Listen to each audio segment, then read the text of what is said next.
Hello, everybody. How you doing? Okay, we're here today talking about, well, Scottish independence, and in particular here, we're talking about the McCrone Report. And this was a report that was created in 1974 by a gentleman named Mr. McCrone, and it outlined what the financial kind of position would be for the Scottish government if independent in 1974. Okay.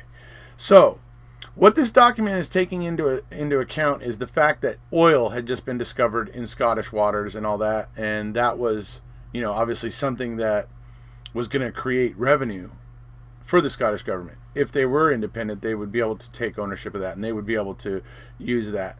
And so the oil was a big game changer in a sense for the argument for independence. So that's what this paper is going through. So the interesting thing about this paper, folks, is it was generated and then it was buried. Okay, the conservative government at the time in 1974 ordered the report to be done, and upon seeing the results of the report, buried it, made it secret. Okay? And it wasn't made public until about 2004 when a Freedom of Information Act request was made, right? But here's the trick. Here's another funny little trick of it. Is that the conservative government, when it went out of power, later on after 1974, and the Labor government took over, they passed along the report to the Labor government so that just to have them involved in this covering up of this information. Another thing this report talks about is how the revenues from that oil are largely hidden from the Scottish people, which is concerning, to be perfectly honest. So, we're going to go a little bit, we're going to kind of just go through this report, but just keep in mind that this thing was buried in 1974. Okay? It was buried it was made secret, buried. The Westminster didn't want the Scottish people to understand what kind of position they were in. And Westminster is going to continue to lie to you, Scotland. That's just the way, that's their standard procedure, standard operating procedure.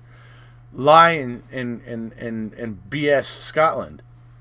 I wouldn't be surprised if it's written somewhere in the bylaws in Westminster. Anyways, this paper was buried and hidden. Another thing I'm going to be covering very soon is what happened to Willie McCrae, an SNP MP who was looking into independence right around the same time at this point in time, basically around when this report was generated.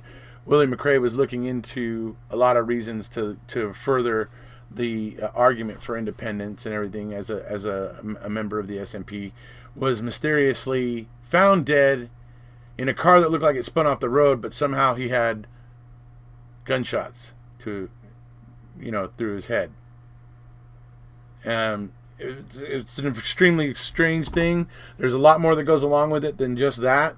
There's just a lot of other things that are very fishy about it, but I'm going to go ahead and give that full attention in its own video. Today, we're talking about the McCrone Report, so let's get to it. Okay, so here we are going to take some excerpts from the McCrone Report, written in 1974. It was commissioned by the conservative government at the time.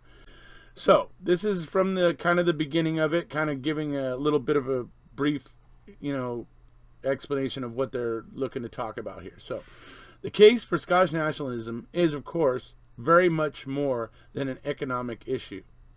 This paper makes no attempt to examine the wider questions in terms of probably the political questions, right? Suffice to say that Scottish nationalism has been much more concerned with economic prosperity than nationalist movements in other countries. Unlike Wales, there is no great cultural movement attaching itself to preservation of a language. The main cause of discontent in the country's unsatisfactory economic performance over the last half-century, especially the persistent unemployment and net immigration, above all in the west of Scotland. Poor social and environmental conditions, especially in and around the city of Glasgow, accompany this outdated economic framework and are as much of a source of discontent. Despite regional policy and efforts of planners, these problems have not been overcome, nor do they look as if they will be in the foreseeable future. The SNP have therefore based their campaign on the assertion that Scotland would be economically better off independent, and it is for this reason that budgetary estimates have always featured so large in the controversy. Yet, in spite of Scotland's undoubtedly poor economic performance, the SNP case, until recently, lacked credibility. Most people regard both their statistics and arguments as suspect, and they continued to believe that Scotland derived more economic advantage than disadvantage from the Union. The importance of North Sea oil is that it raises just this issue in a more acute form than any other time since the Act of Union was passed. Okay, so this is another part of the McCrone Report. Now, just to show you what goes before this here, this is basically an evaluation of all the North Sea oil and how much they think it's coming in, the estimates of it, the benefits of it, how it could help Scotland and those various things.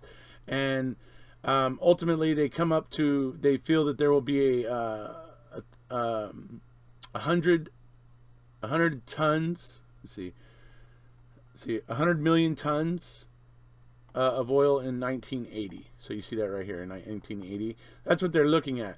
It was originally projected at, say, 70 million tons, but eventually those estimates were seen to be as conservative, and so it was estimated to be an output of 100 million tons in 1980. So what this all translated to is it led Mr. McCrone to make this statement in the report. It must be concluded, therefore, that large revenues and balance of payments gained would indeed accrue to a Scottish government in the event of independence, provided that steps were taken either by carried interest or by taxation to secure the government's take. Undoubtedly, this would banish any anxieties the government might have had about budgetary position or its balance of payments. The country would tend to be in a chronic surplus to a quite embarrassing degree, and its currency would become the hardest in Europe, with an exception perhaps of the Norwegian kroner. Just as deposed monarchs and African leaders have in the past used the Swiss franc as a haven of security, so now would the Scottish pound be seen as a good hedge against inflation and devaluation, and the Scottish banks could expect to find themselves inundated with a speculative inflow of foreign funds. So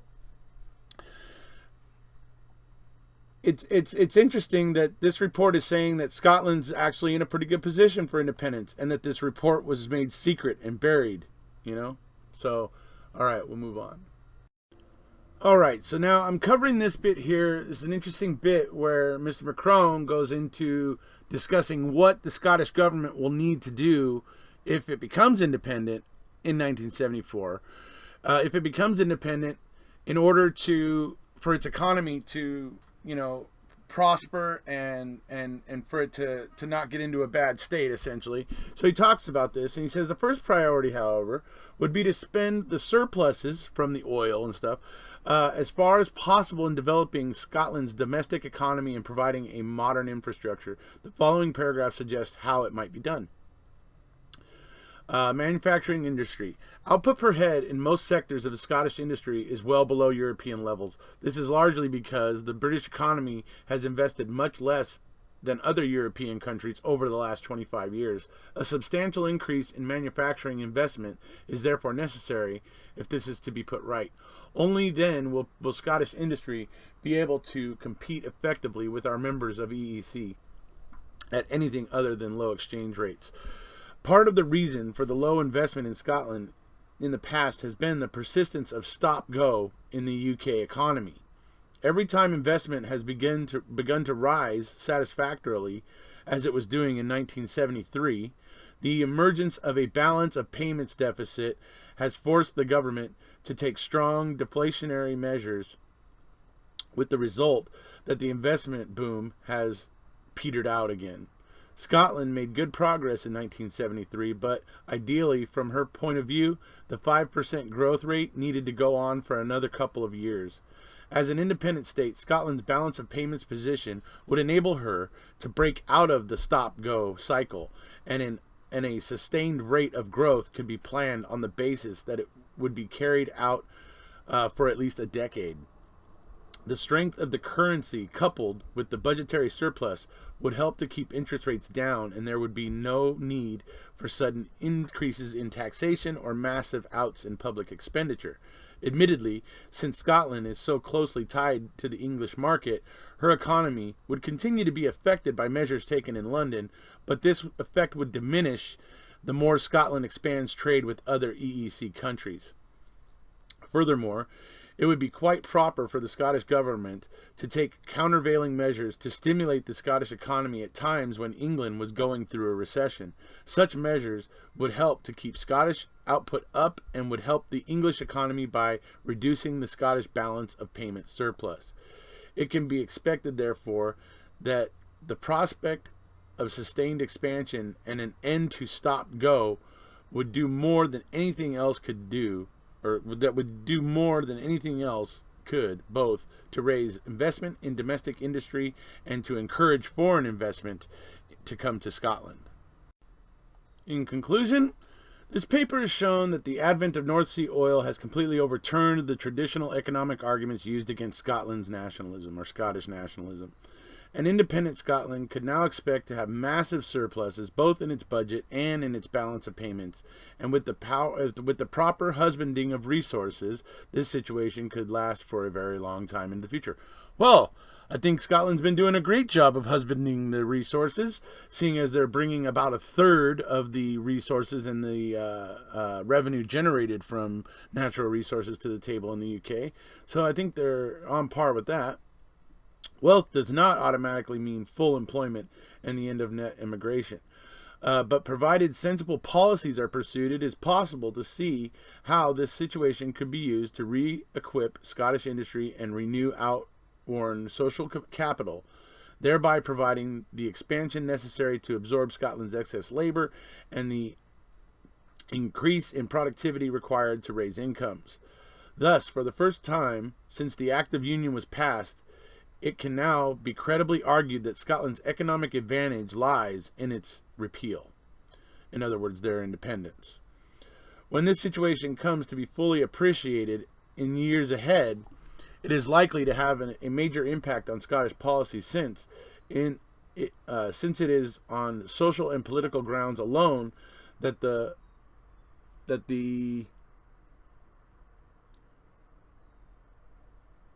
case for retention of the Union will in future have to be based. Nationalist policy, as outlined in the paper, can, of course, be regarded as extremely selfish. Undoubtedly it is, but it can be argued in reply that so long as the Scottish GDP per head is only 70% of the European average, the unemployment and immigration rates among the highest in the country regarded by the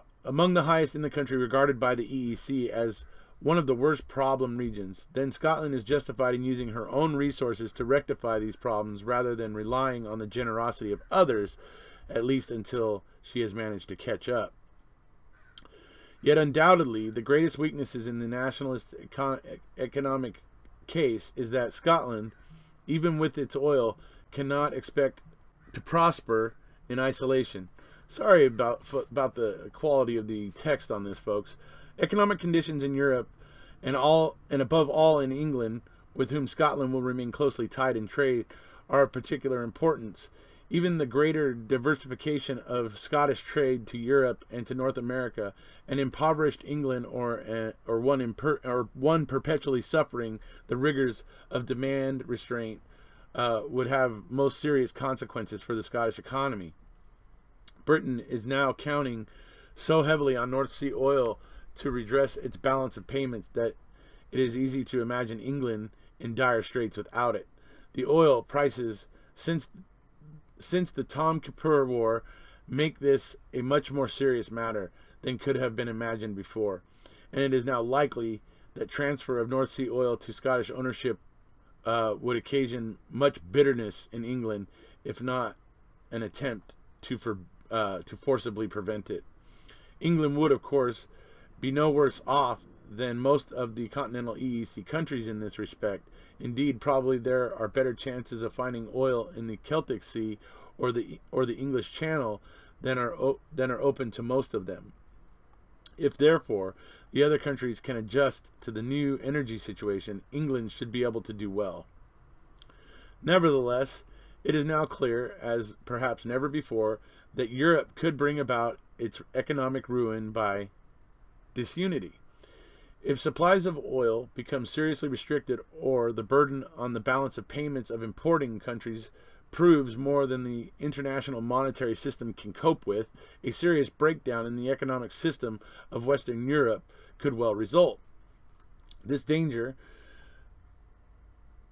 imposes serious international responsibilities on those European countries which are likely to be exporters of the energy. Norway, Scotland, if independent, and Ireland, where oil is likely to be discovered. The spirits of European cooperation is not very evident yet in either discussions or plans for the development of energy, and rather nationalistic attitude so far followed by Britain would hardly be a good example to an independent Scotland. Yet the situation offers the energy producers a real opportunity to contribute to the economic strength of Europe, and in so doing ensure their own prosperity. If instead they retreat into narrow nationalism, developing their energy resources with regard to their own interest alone, they could undermine the whole European economy and seal their own fate in the process. Perhaps the most important conclusion is that time is now extremely limited. British regional policy has been in operation for 40 years, and the annual cost of the measures applied to Scotland is now about $100 million a year. But although there have undoubtedly been notable achievements, and the Scottish economy would have been in much worse state without such a policy, there is still little prospect that it will solve the problem of the West Central Scotland in the foreseeable future. High hopes have been held out for European regional policy, but any impact from this is likely to be very small for a long time to come. In much the same way, agitation for a workable form of political devolution has persisted amongst a substantial part of the Scottish electorate for a considerable time, but without any practical result so far, and it is still far from clear whether any will stem from the consideration of the Kilbride. Well, we know they have a devolved parliament now, so that eventually did happen. If in 5 years' time North Sea oil is contributing massively to the UK budget, while the economic and social condition of West Central Scotland continues in the poor state that it is today, it would be hard to imagine conditions favorable to the growth of support for the nationalist movement. Very determined steps to urgently transform economic conditions in Scotland will therefore be necessary, and the Scottish people will have to be persuaded that their problems really have received the attention and expenditure they deserve if this outcome is to be avoidable. So it's basically saying right there that the way Westminster is currently managing things, that section, the West Central Scotland region, is suffering, and it's not getting any better under Westminster rule. Obviously, things have probably changed now since 1974. The SNP has done a lot of things there in Scotland. They've been doing a lot of things to put the people first, and they really are working on building the country's infrastructure. They are building more and more renewable energy there, so that they can at least meet their own energy nut, and then possibly sell that energy. What their surplus, they can sell it off. I know they're powering part of North Wales already.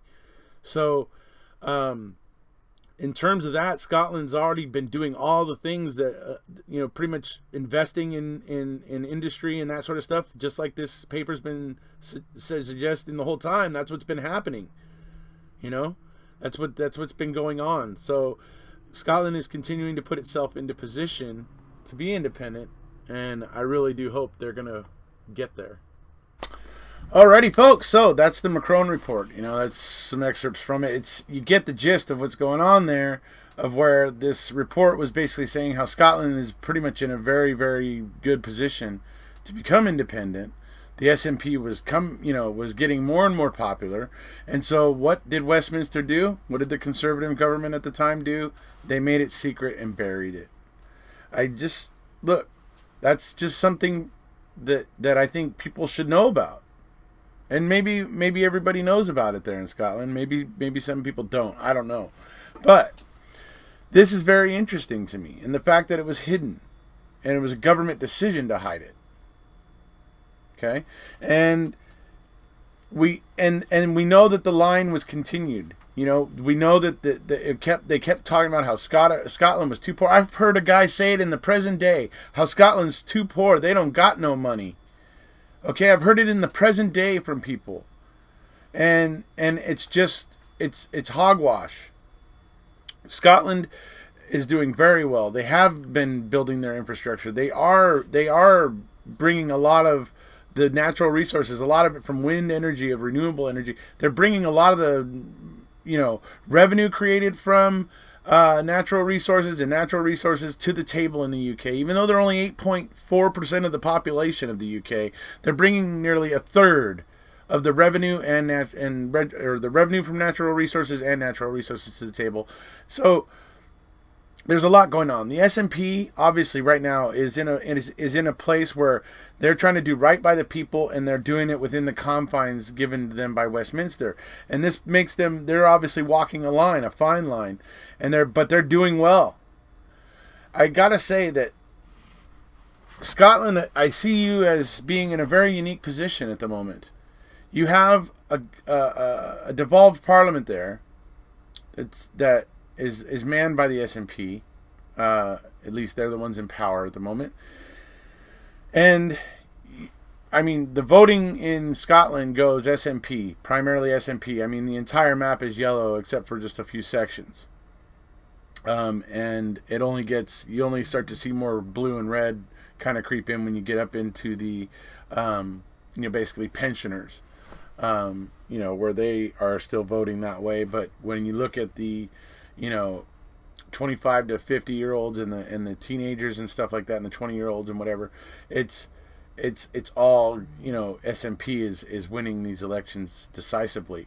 And the thing is that I see Scotland is in a unique position, because if you get your independence from the UK, you're in a unique position with some actual politicians who are accustomed to walking the line. And if you guys get out there and use your voting power properly, when independence comes, and you get out there and exercise that, and you hold your politicians to account, the way that they're kind of being held to account now by you and Westminster. But if you guys get out there and start turning out 90% of the population turning out to vote, and you start holding these politicians to account, you keep them honest, you guys could become a leader in a lot of ways, or an example to a lot of countries. I think you're in a very unique position. It's like I said, because right now the way things are, the way it's being run in Scotland is, like I said, that fine line they have to walk, because they have to work within the confines of Westminster, but they still are doing everything they can to do right by the Scottish people. So you have a parliament that's inclined to be in the right mindset, and I think if independence comes, you guys are in a good position. If you just get out there and vote and keep your politicians honest, you could have a very favorable situation, I think. And and I'd love to see that happen for Scotland. Now, all of this it might to some suggest that I don't like England or Wales or anything else. No, that's not true. That's not true. It's absolutely untrue. I have many friends over there in England and everywhere. I'm a huge fan of Doctor Who. I mean, I don't hate England. It's just the honest truth is Scotland would be better without having to be under Westminster's boot heel. It's not working out, and there's a lot of proof to show that Westminster will never treat fairly with Scotland. There's a fair amount of proof. And so that's going to cause me to bring up the one thing here at the closing that you guys can expect me to be covering soon, is to go along with the fact that this document was hidden in 1974 as a willful act by the government. One of my upcoming videos is going to be talking about Willie McCrae, who you heard me talking about at the beginning of this video, and the very suspicious death of Willie McCrae, and a lot of the very suspicious actions that took place around it. It's just very, very, very strange. There's also been some admissions recently from ministers in Parliament and stuff that acknowledge certain things happening. I don't want to get into it too much here. I want to save it for that video. But there is significant suggestion that something untoward was happening, and it may have come from the British government itself. So I will be obviously covering that in a future video. Be looking for that. If you haven't already, please hit subscribe, and we'll see you.